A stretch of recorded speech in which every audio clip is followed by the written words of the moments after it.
Hi everyone, today I'll be talking about St. Lucia Day in Sweden. While it has a very complicated past, it comes with many interesting facts.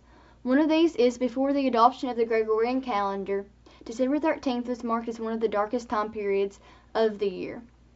Swedish folklore held this as one of the most dangerous and dark times of the year.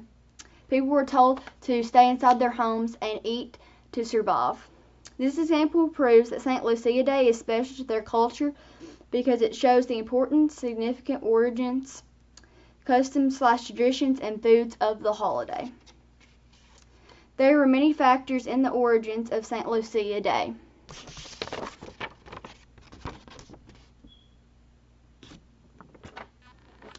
Lucenat, in other words, Danger Night, was one of the darkest times of the year.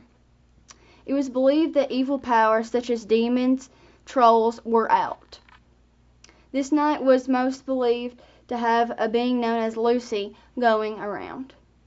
This is why people needed a hero of light, in other words, Lucia, to fight off the darkness and evil powers.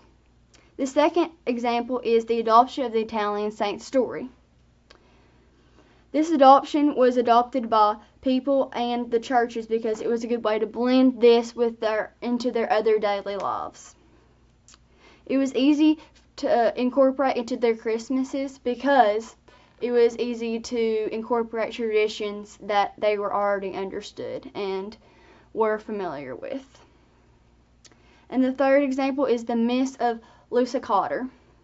This myth was held that Lucia served coffee buns dating back to the 1800s. While Lucia Day had many origins, it is also celebrated in numerous customs/traditions.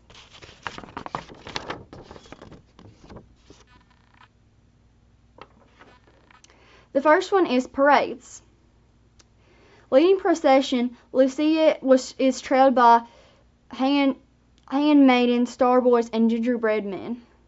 They all wore specific costumes such as white gowns and hats to make the show run correctly and run according to how it's supposed to go. The second example is serving of Lucicader, in other words, saffron bread. At home, the eldest girl served this to their parents and in bed. It is a private family service to bring light into the home. And the third example is candlelit Lucia procession. This was a more exotic looking Swedish custom. The impact of this is about the lights and songs and was also held on December 13th. The special day is greatly shaped by the wonderful food served. Here are some examples of those. The first example was baking of Lucicader. These saffron-infused pastries symbolize the light of St. Lucia. Lucicader is the most important snack of the holiday and the celebration.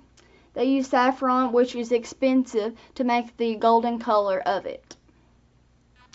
This connected the color to the theme of light of hope.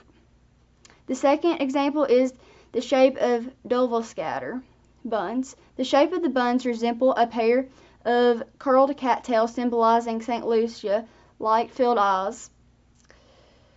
They mean two things: saint's eyes and the old tradition of eating and staying awake to avoid the devil cat, like I said in the beginning. And the third example is glögg, in other words, mulled wine. Tradition was about serving the warm drinks and found to create a warm vibe in the cold and dark. To conclude, these are the main factors to help shape the holiday and to build up today to make it the special day that it is. The origins, customs/traditions, and food of St. Lucia Day has always been able to solve a basic human need: the need for light, warmth, and able to feel the sense of connection when life feels cold or dark. Thank you.